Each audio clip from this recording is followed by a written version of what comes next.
आहटे जाग उठी, रास्ते हंस दिए, थाम कर दिल उठे हम किसी के लिए। कई बार ऐसा भी धोखा हुआ है,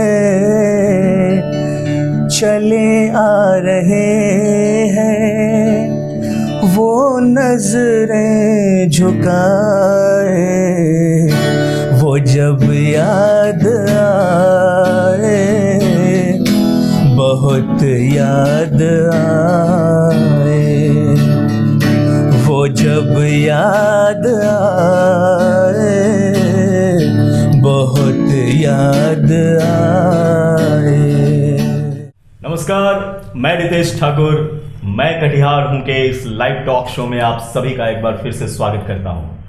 दोस्तों, हम आपको जैसा हमने वादा किया है लगातार मिलवाते हैं कटिहार की उन हस्तियों से, उन चेहरों से, उन प्रतिष्ठानों से, उन युवाओं से जो ना केवल कटिहार में बल्कि कटिहार के बाहर भी अपना नाम रोशन करते हैं और हमारी छाती को चौड़ा करने में कोई कसर नहीं छोड़ते। इसी कड़ी में आज आपके समक्ष लेकर आया हूं एक ऐसा उभरता हुआ युवा कलाकार जो अभी एक हाल ही में एक टैलेंट हंट शो शुरू हो रहा है, इंडियाज टैलेंट फाइट। जी हाँ, NTV HD पे वो कार्यक्रम प्रसारित होने जा रहा है। बहुत जल्द आप सभी उस कार्यक्रम का आनंद लेंगे और उस कार्यक्रम में इन्होंने अपना झंडा गाड़ दिया है। कटिहार के खूबसूरत और छोटे से तबके से आने वाले ये कलाकार सोनैली उसका नाम है और इनका नाम है Mukesh Kumar Jha. Mukesh, welcome to this show. Thank you sir. और Mukesh, India's Talent Fight ji एक बहुत बड़ा प्लेटफॉर्म है, काफ़ी बड़े जजेस हैं, फिर आप उसमें शिरकत की और आप सेलेक्ट हो गए हैं, ऐसा? जी, मतलब ऐसा तो मैंने सोचा भी नहीं था सर कि ऐसा हो जाएगा मेरे साथ, बट मैंने खुद मेहनत रखा है जारी। और मुझे सडनली एक दिन मैसेज आया कि आपका डायरेक्ट टीवी राउंड के लिए सिलेक्शन हुआ है। ग्रेट। तो उस टाइम तो मैं मतलब सोच भी नहीं सकता, आप बता भी नहीं सकता कि मैं किस तरह का फील कर रहा था उस टाइम। फिर मेरी बात हुई उनसे और उन लोगों के साथ मेरा बात हुआ। फिर कुछ ही दिनों में मेरा प्रोमो भी NTV पे आने वाला है। जी जी। और मेगा ऑडिशन के बाद फिर डायरेक्ट हम लोगों का शो लाइव जो है NTV HD पे टेलीकास्ट होगा और इसका जो है मतलब शूट जो है वो दिल्ली में रखा गया है सर। अच्छा अच्छा जी। तो ये ऑनलाइन बेस पे शुरुआत हुई इस प्रोग्राम की। ऑडिशन के लिए कुछ गाने मांगे गए और इन्होंने अपना एक गाना भेजा, उन्हें बेहद पसंद आया और डायरेक्ट टीवी राउंड के लिए इनका सिलेक्शन हो गया है। और इनका जो ये प्रोमो शॉट हो चुका है, बहुत जल्द हम लोग इसको आप देखेंगे, आपको YouTube के माध्यम से मिल जाएगा, आपको NTV पे ये प्रसारित होता हुआ दिखेगा। जब आपको जानकारी मिली कि आपका ये सिलेक्शन हो गया, आपको बिल्कुल भी उम्मीद नहीं थी कि ऐसा होगा? नहीं सर, ऐसा मैंने सोचा तो नहीं था कि मीन्स ये वाला ऑडिशन मैंने ये मेरा पहला ही ऑडिशन है जो कि मतलब इंटरनेशनल लेवल पे मैंने दिया है। तो मुझे उम्मीद नहीं थी कि हो जाएगा, पर हाँ ऊपर वाले का करम है और मेहनत भी मैं कर रहा हूँ। तो सभी लोगों का आशीर्वाद भी रहा है मेरे साथ हमेशा से, तो बहुत अच्छा लग रहा है अभी मुझे। तो सोनैली जैसे छोटे से जगह से आपने इतनी लंबी छलांग लगाई है, तो इससे पहले का रास्ता कैसा रहा? सर बचपन से ही मतलब घर में म्यूज़िक का माहौल रहा है। मैं बचपन से ही नाना जी के साथ रहता हूँ। जी जी। तो मेरे नाना जी भी गाते बजाते थे भजन वगैरह में। फिर मेरे मामा जी हैं श्री दिलीप चौधरी जी, कृष्णा चौधरी। तो मेरे बड़े मामा दिलीप चौधरी वो सिंगर हैं और मेरे मामा कृष्णा चौधरी वो तबला बजाते हैं। तो बचपन से ही ऐसा माहौल रहा है, तो मुझे भी आदत हो गई म्यूज़िक की। और जब भी सुबह उठते थे तो घर में मोहम्मद रफ़ी साहब के गानों के साथ ही मेरा मतलब नींद खुलता था। क्या बात। तो कब मुझे ये मतलब ये मेरी आदत बन गई मुझे भी पता नहीं। फिर मैंने क्लासिकल का ट्रेनिंग भी लिया मनोज कुमार जी से। अच्छा। और अभी वेस्टर्न म्यूज़िक और गिटार का नॉलेज मैं सोनू भैया से ले रहा हूँ। क्या बात है। चलिए इस बातचीत के कारवां को आगे बढ़ाएंगे। जैसा कि इन्होंने कहा कि इनके साथ सोनू जी मौजूद हैं, और जब एक सिंगर को आप बुलाते हैं उनसे गाना ना सुने तो फिर क्या बात हो। तो एक गाना सुनते हैं और फिर आगे की बातचीत करते हैं। तो सबसे पहला क्या आप सुनाना चाहेंगे इस मंच के माध्यम से? सर ये जो मैं ये गाना अभी गाने वाला हूँ ये मेरे दिल के बहुत करीब रहा है जी।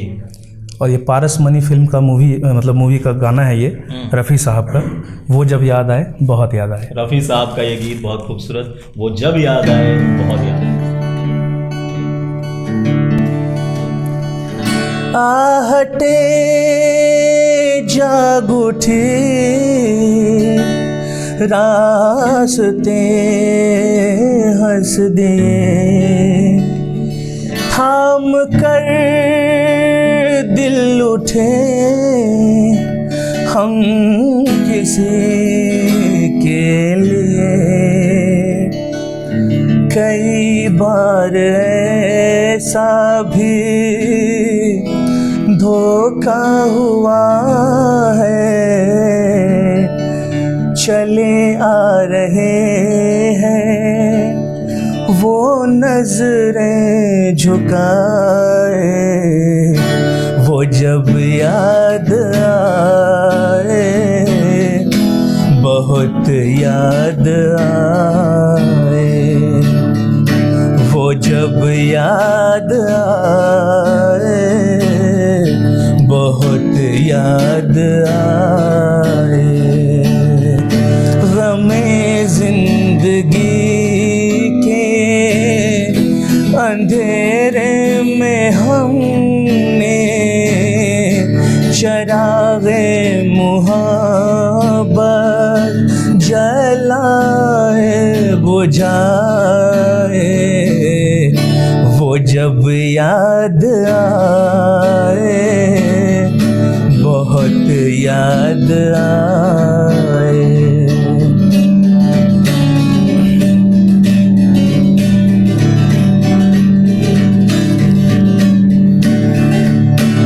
वो जुदा क्या हुए रास्ते खो गए, शम्मा जलती रही हम किसी के लिए,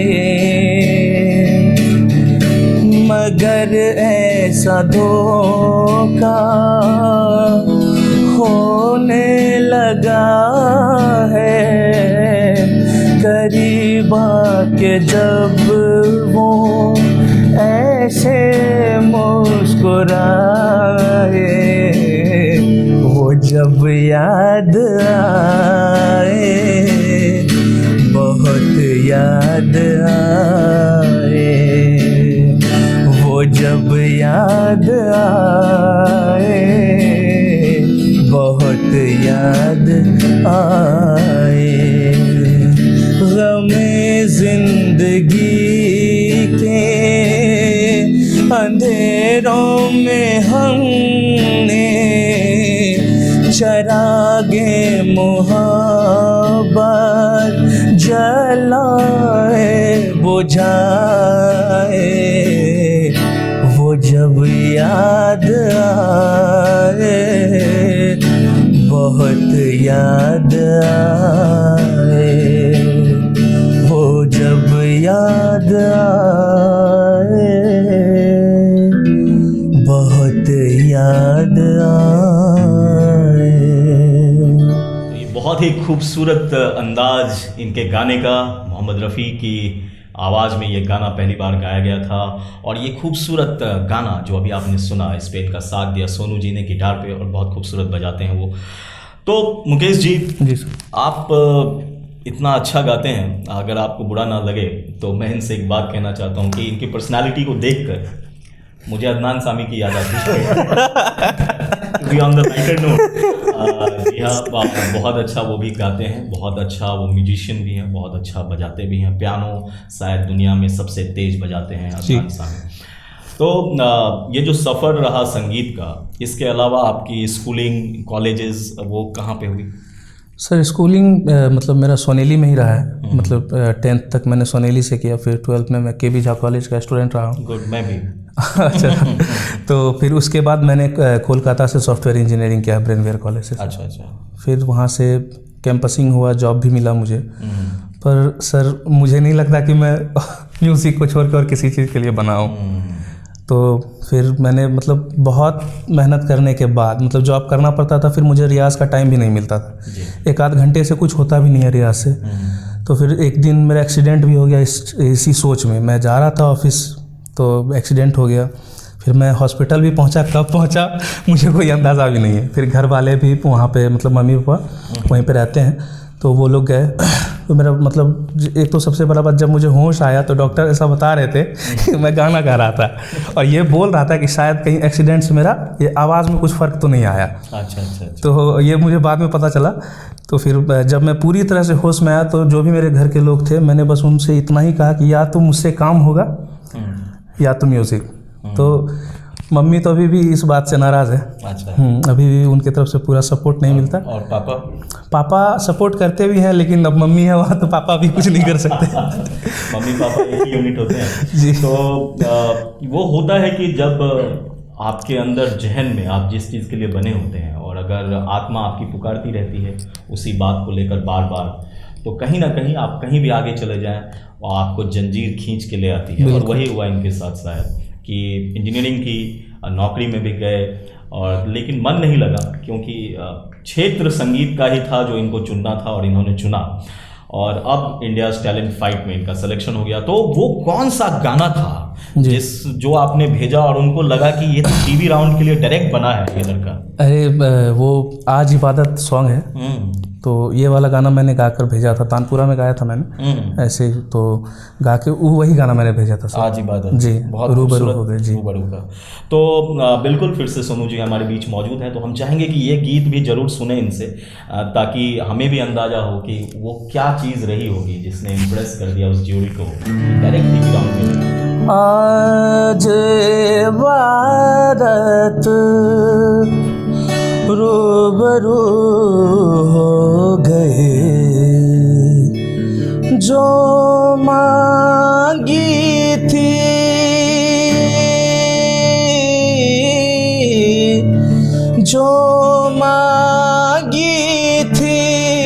उस दुआ से गुफ्तगू हो गई। सनी धनी रे गरे सनी रे सनी दबा दबा गरे मेरे मौला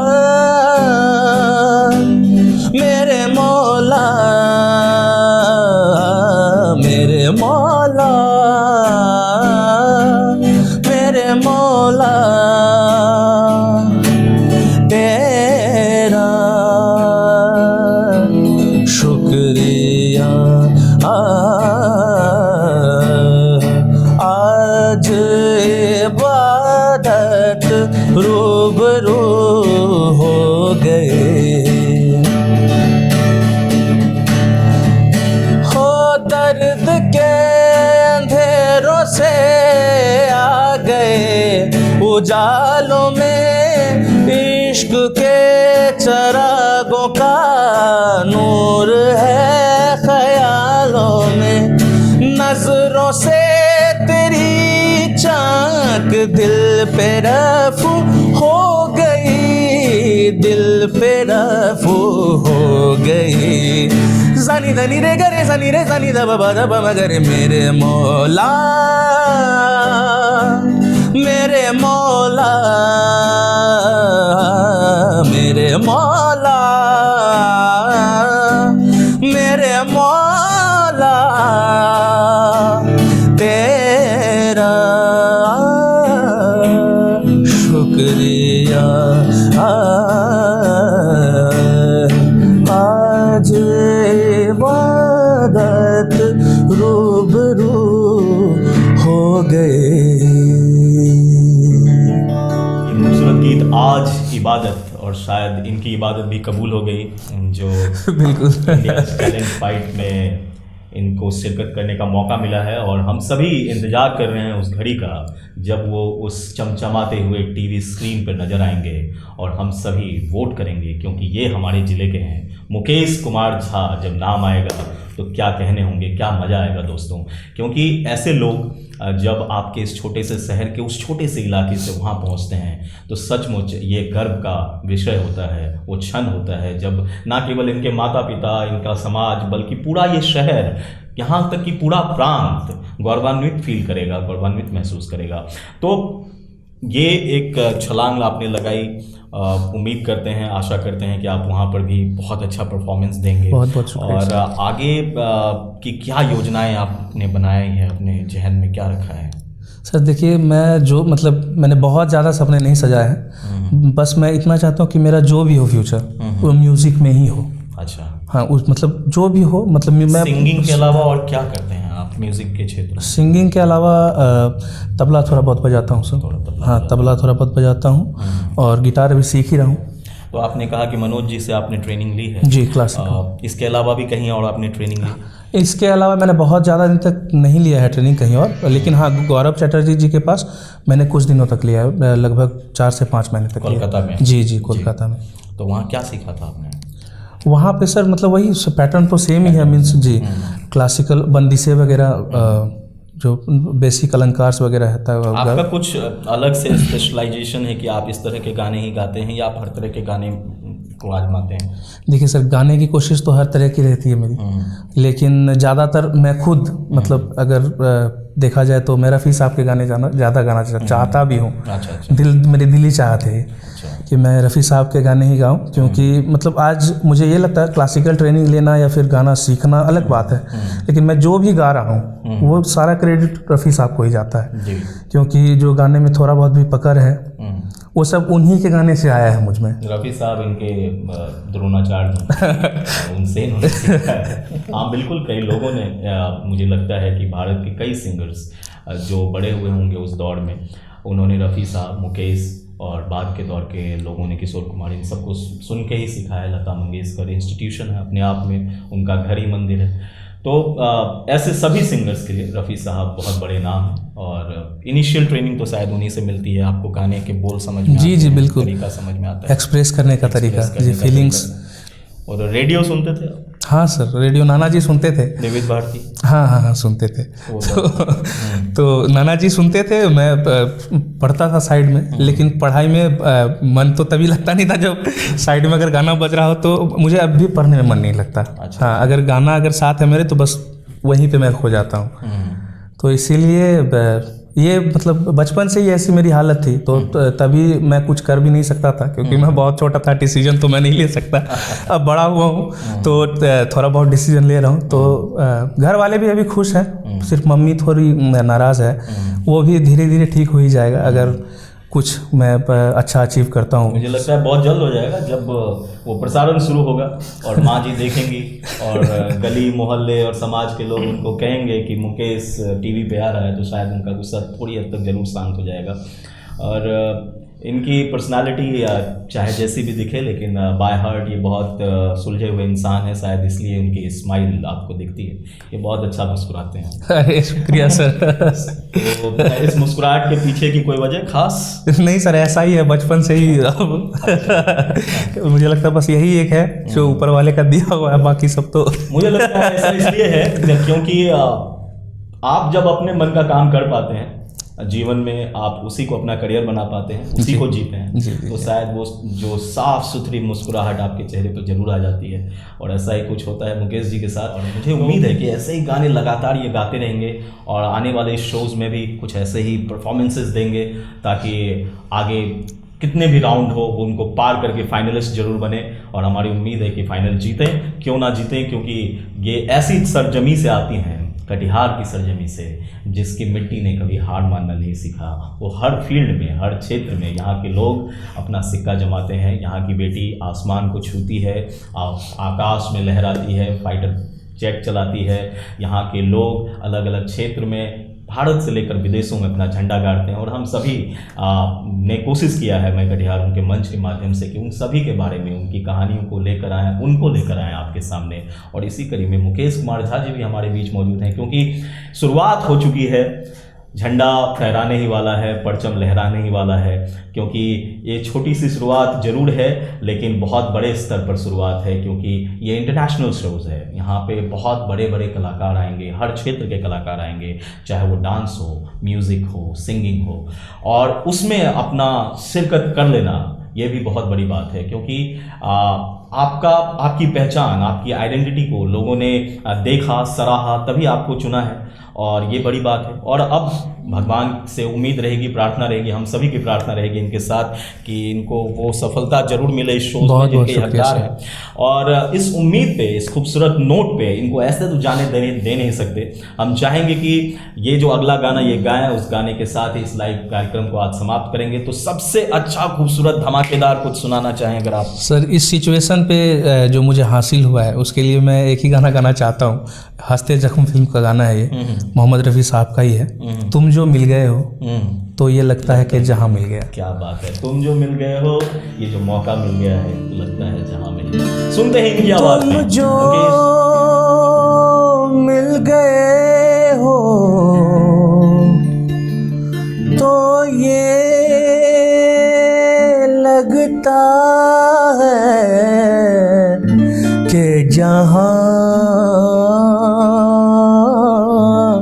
मिल गया,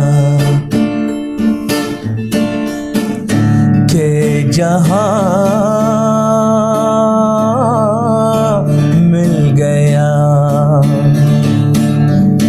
ओ एक भटके हुए राही को कारवां मिल गया। हो तुम जो मिल गए हो तो ये लगता है कि जहां मिल गया। बैठो ना दूर हमसे, देखो खफा न हो। बैठो ना दूर हमसे, देखो खफा न हो। किस्मत से मिल गए हो, मिल के जुदा न हो। ओ किस्मत से मिल गए हो, मिल के जुदा न हो। मेरी क्या खता है, होता है ये भी कि मुझे एक हंसे